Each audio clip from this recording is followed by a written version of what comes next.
آگاہی کے ایک اور پروگرام کے ساتھ سعدیہ خالد آپ کے سامنے حاضر ہے۔ ناظرین، پاکستان کے حالات حاضرہ کے حوالے سے بات کرنے کے لیے آج پھر ہم نے اپنے اسٹوڈیوز میں دعوت دی ہے چیف ایڈیٹر روزنامہ سرزمین جناب صفدر علی خان صاحب کو۔ السلام علیکم سر، کیسے ہیں آپ؟ وعلیکم السلام سر، سب سے پہلے بہت شکریہ آپ کو، جب ہم بلاتے ہیں آپ اپنا قیمتی وقت ہمارے ناظرین اور سامعین کے لیے دیتے ہیں۔ سر، سب سے پہلے سوال یہ کرنا چاہوں گی کہ آج سائفر کیس میں عمران خان اور شاہ محمود قریشی کو بری کر دیا گیا ہے، اس حوالے سے آپ کی کیا رائے ہے؟ جی سعدیہ، بہت شکریہ۔ دیکھیں، پاکستان ہے تو ہم سب ہیں، جی، یہ ایک بنیادی نقطہ ہے جس پر پوری قوم کو اتفاق ہے اور ہونا بھی چاہیے۔ تمام ادارے پاکستان کے ہیں اور ان اداروں نے پاکستان کی خدمت کا ہی حلف اور فرض ان پر عہد ہوتا ہے، ٹھیک ہے۔ جب ادارے اپنے ذاتی مقاصد کی طرف چل پڑتے ہیں، وہ کوئی بھی ادارہ ہو، ملکی ادارہ جس میں ذاتیات کا عنصر سامنے آنا شروع ہو جائے، وہاں سے گڑبڑ شروع ہوتی ہے۔ اور ہماری بدقسمتی یہ ہے پاکستان کی کہ پاکستان جب سے معرض وجود میں آیا ہے، اس کے خلاف کچھ بیرونی عناصر تو برسر پیکار تھے ہی، لیکن اپنوں نے بھی کچھ کمی نہیں رہنے دی۔ اور ہم دیکھتے ہیں کہ ڈے ون سے پاکستان کے خلاف اندرونی اور بیرونی سازشیں جو ہیں وہ چل رہی ہیں۔ کبھی تو پاکستان پر جنگیں مسلط کی جاتی ہیں، کبھی اس کے آئین کو توڑا جاتا ہے، تو کبھی ہم خود ہی اپنے پاؤں پر کلہاڑی مارتے ہیں اور اپنے نظام حکومت کو تباہ کر بیٹھتے ہیں۔ وہ سلسلہ جاری و ساری ہے۔ اس کی ایک کڑی عمران خان جو ایک بنا تھا پروگرام، وہ ہمارے سامنے آیا اور اس پروگرام نے ملک کو ناقابل تلافی نقصان پہنچایا ہے۔ اس وقت پاکستان کا معاشرہ ڈیوائیڈڈ ہو چکا ہے، معیشت جو ہے وہ ہماری بہت زیادہ کمزور حیثیت میں چلی گئی ہے۔ اس کے ساتھ ساتھ اب آئینی مسئلے بھی پیدا ہونا شروع ہو گئے ہیں، جس میں عدالتوں کے فیصلے آپ کے سامنے ہیں، اور ایک لے مین سے لے مین بھی اب کہنے پر مجبور ہے کہ ہماری عدالتیں فیصلے جو کر رہی ہیں وہ کوئی قابل ستائش نہ ہے۔ آپ نے دیکھا کہ 9 مئی کا واقعہ ہوا، جس طرح اس کو 1 سال سے سٹے کی نظر کیا گیا ہے، وہ آپ کے سامنے ہے۔ اگر کوئی بے گناہ اس میں ملوث تھا تو وہ بھی اس کو بھگت رہا ہے، اور گناہ گار ہے تو وہ بھی بیٹھا انتظار میں ہے کہ میرے ساتھ کیا ہوگا۔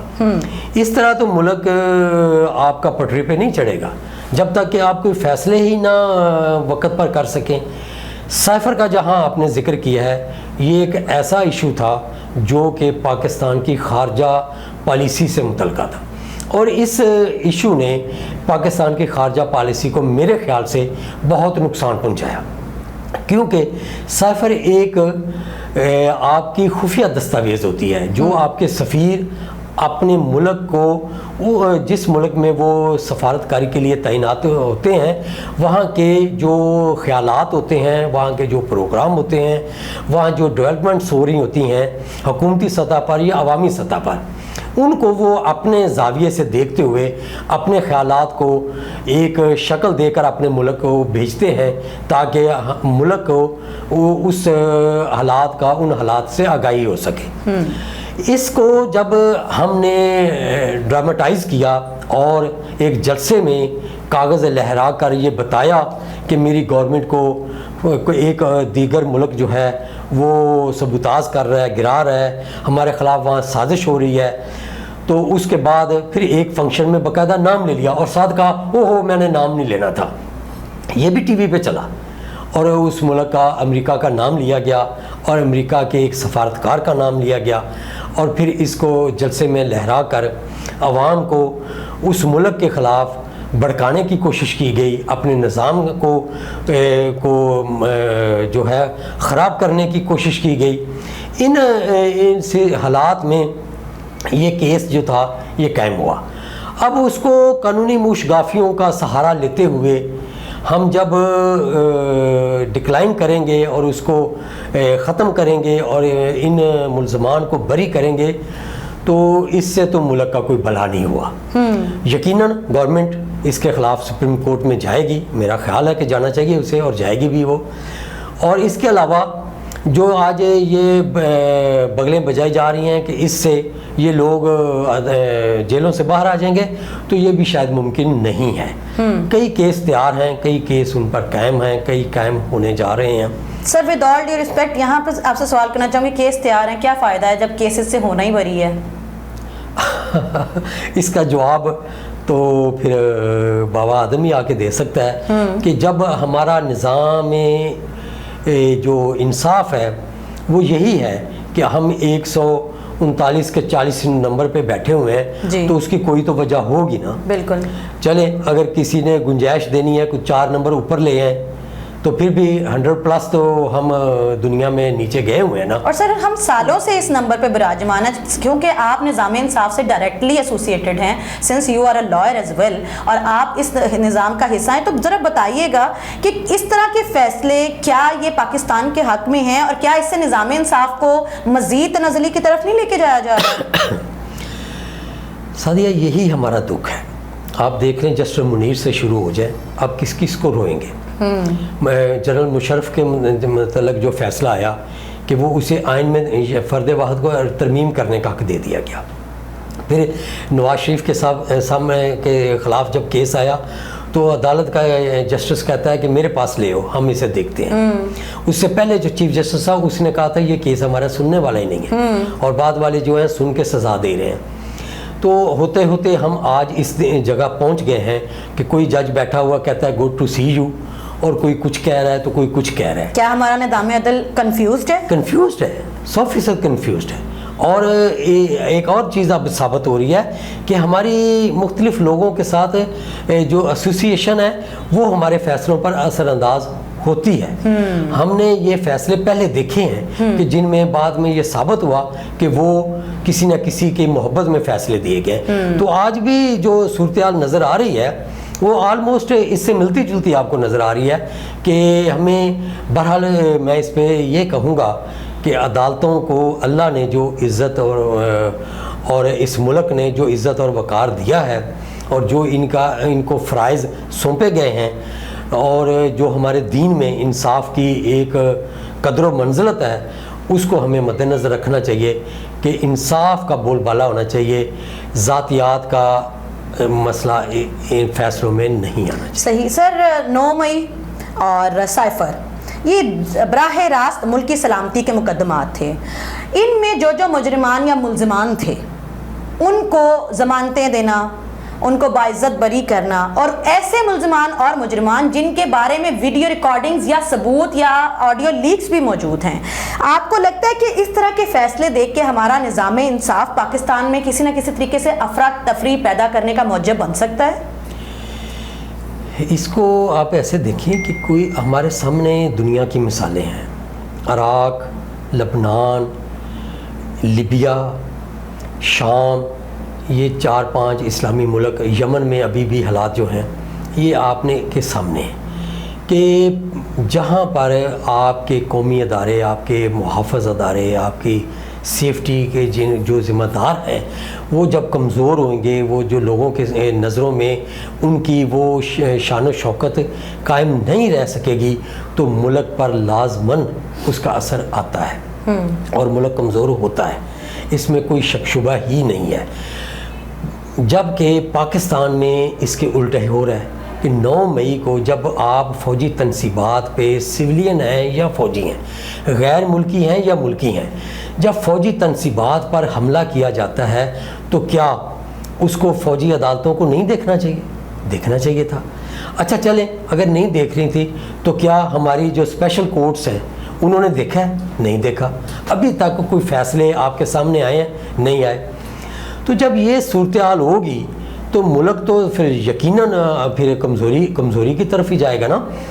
پاک فوج کے ساتھ ہمیں کھڑا ہونا پڑے گا. ان کے کچھ مسائل جو ہیں ان کو ہمیں بھی دیکھنا ہوگا. اس پہ کوئی میں یہ نہیں کہتا کہ ہم ان کے ہر چیز کو صرف نظر کر دیں، لیکن یہ بھی تو دیکھیں کہ ان کی قربانیاں اس ملک کے بنیادوں کو قائم رکھنے کے لیے، اس ملک کی سالمیت کو قائم رکھنے کے کیا ہے۔ روز ہمارا کوئی نہ کوئی فوجی جوان جو ہے وہ شہادت پیش کرتا ہے کسی نہ کسی محاذ پر، وہ اندرونی ہو یا بیرونی ہو۔ ہم فوج نہیں ہے تو ملک کا کیا پھر بنے گا؟ اس لیے فوج کو کمزور کرنے کے جو یہ پاپڑ بیلے جا رہے ہیں، ان سے باز آ جانا چاہیے، اور ملک کو افراتفری کے بجائے امن اور سکون دینا چاہیے۔ معاشرے میں ایک ٹھہراؤ آئے، لوگوں کو انصاف۔ اور بھی تو دنیا میں کیس ہے نا، ہمارے ملک میں کتنے کیسوں کا ہم فیصلہ کرتے ہیں، صبح سے ہماری عدالتیں بیٹھ جاتی ہیں اور یہی کھیلنا شروع کر دیتے ہیں سیاسی کیسوں پر۔ ان کی بجائے ان کو کوئی ایک آئینی کورٹ بنا دینی چاہیے، کوئی 2 جج جو ہیں ڈپیوٹ کر دیں، وہ یہ کیس دیکھتے رہیں، کھیلتے رہیں، اور عوام کو ریلیف دینے کے لیے باقی ججز کو بیٹھ کر عوام کا سوچنا چاہیے۔ اس سے کچھ ایک کو صرف شہرت ملے گی نا، شہرت تو سب کو چاہیے۔ بس یہ بھی ایک تلخ حقیقت ہے کہ ہمیں میڈیا پر بھی آنا ہے، تو کوئی نہ کوئی ایسا ایشو ہم بنائیں گے، کسی نہ کسی نے کچھ نہ کچھ تو کہنا نا۔ میں کچھ دن پہلے ہی ہمارے ایک محترم جج صاحب نے بھون کا لفظ استعمال کیا ہے، جی، تو وہ کتنا زبان زد عام ہوا ہے۔ جی، تو ان چیزوں سے سر انتہائی غیر پارلیمانی لفظ تھا۔ میں اسی کے حوالے سے آپ سے پوچھنا چاہی تھی کہ جب پارلیمنٹ میں کوئی غیر پارلیمانی لفظ یوز کیا جاتا ہے تو کہتے ہیں اس کو حذف کر دیا جائے، لیکن یہ جو لفظ ہمارے نظام عدل نے استعمال کیا، یہ تاریخ کا حصہ بن گیا۔ آپ کو لگتا ہے کہ نظام عدل کو یہ اس طرح کے الفاظ کا استعمال زیب دیتا ہے؟ دیکھیں، دنیا پوری میں اور پوری جو آئینی تاریخ ہے اس میں یہ کہا جاتا ہے کہ عدالت میں زبان نہیں بولتی، قلم بولتا ہے، اور فیصلے جو ہیں وہ بولتے ہیں۔ تو یہ تو ایک آفاقی اصول ہے، اس پہ عمل کرنا ہوگا۔ جو نہیں کر رہے وہ آپ کے سامنے ان کو لوگ باتوں میں اپنے مسائل میں گھسیٹ رہے ہیں نا، ان کا زبان زد عام ان پہ کوئی تنقید کر رہا ہے، کوئی توصیف کر رہا ہے، تو یہ جج کے لیے تو اچھی نہیں ہے نا۔ جج کا فیصلہ بولنا چاہیے، اس کے فیصلے میں بھی انصاف بولنا چاہیے۔ فیصلہ بھی یہ نہیں ہے کہ وہ نا انصافی پہ مبنی ہو، اس میں انصاف نظر آنا چاہیے، اور وہ انصاف پہ مبنی فیصلہ ہو اور وہ بولے، تو پھر ہم ٹھیک ہو سکتے ہیں۔ سر سوال یہ کرنا چاہوں گی، world cup T20 world cup آ رہا ہے، انتہائی نان پولیٹیکل ایونٹ ہے، اسپورٹس لور کے لیے ہے، یہ ایک انٹرٹینمنٹ ہے بیسیکلی۔ اس نان پولیٹیکل ایونٹ میں کرائے پہ ٹرک لے کر اپنے موجودہ چیف آف آرمی اسٹاف کے خلاف ایک کیمپین کرنا، جیسے پہلے IMF کے باہر کی گئی، پھر جیسے IMF کے باہر دھرنا دیا گیا، پلان کیا گیا ہے کہ جو اسٹیڈیمز ہیں ان کے باہر دھرنے دیے جائیں گے، اور وہاں پہ بھی سیم اسی طرح کا پروٹیسٹ۔ کیا آپ کو لگتا ہے کہ یہ جو منفی پروپیگنڈا ہے اور یہ جو دھرنے کی سیاست ڈی چوک سے اٹھ کے اب انٹرنیشنلی لے گئے ہیں، تو ایک سیاسی جماعت جو ہے وہ اس ایونٹ کو نہ صرف سیاسی بنا رہی ہے بلکہ پاکستان کے امیج کو جتنا وہ گندا کر چکی ہے مزید گندا کرے گی؟ اور آخر میں اس کے ساتھ ساتھ یہ بھی پوچھنا چاہوں گی کہ کیا یہ سب کرنے سے کیا آپ کو لگ رہا ہے کہ پاکستانی عسکری ادارے کو اسپیشلی نشانہ بنایا جا رہا ہے کسی خاص مائنڈ سیٹ کے ذریعے؟ جو آپ نے بات کی ہے اس میں آپ نے وضاحت بھی کر دی ہے۔ دیکھیں، یہ شنید تو ہے، میں نے بھی سنا ہے کہ اس طرح کا کوئی پروگرام بن رہے ہیں۔ جی، اگر اس طرح کا پروگرام کیا جاتا ہے جی، کسی بھی سیاسی جماعت کی طرف سے یا کسی بھی گروپ کی طرف سے، تو یہ یقیناً پاکستان دشمنی ہے، اور یہی ایسے لوگ ہیں جو پاکستان کے ازلی دشمن ہیں، اور جو پاکستان کو دنیا میں ایک فیل کنٹری کے طور پر پیش کرتے ہیں۔ وہ کوئی بھی ہے، وہ جس گروپ سے بھی ہیں، جس سیاسی جماعت سے بھی ہیں، اگر وہ اس طرح کا ایکٹ کرتے ہیں جیسا کہ آپ نے بتایا اور میں نے بھی سنا ہے کہ اس طرح کے پروگرام کوئی تشکیل دیے جا رہے ہیں، تو یہ انتہائی قابل مذمت ہوں گے، اور اس سے صرف پاک فوج بدنام نہیں ہوگی، اس سے ملک کا پورا سسٹم جو ہے وہ بدنام ہوگا، اور ہمارا جو ایک وقار ہے جو کہ پہلے ہی ہمارا اس وقت دنیا میں مسائل کا شکار ہے، اس کو مزید ہم داغدار کریں گے، اور اس سے ہمیں یقیناً باز آنا چاہیے، اور یہ وطن دشمنی سے تو لازمی باز رہنا چاہیے۔ سر بہت شکریہ، آپ نے اپنی قیمتی رائے کا اظہار کیا اور ہمارے سننے والوں کو اس سے آگاہ کیا۔ ناظرین، جو بھی ہو، جیسا بھی ہو، جہاں بھی ہو، پاکستان کے حق میں ہو، کیونکہ پاکستان ہے تو ہم ہیں۔ سب سے پہلے پاکستان کا نعرہ لگانا چاہیے اور پاکستان کی حفاظت کرنی چاہیے، کیونکہ اس سے ہمارا اور ہماری آنے والی نسل کا مستقبل جڑا ہے۔ آج کی آگاہی سے سعدیہ خالد کو اور صفدر علی خان صاحب کو اجازت دیجیے، ملتے ہیں اگلے پروگرام میں، تب تک کے لیے اللہ حافظ۔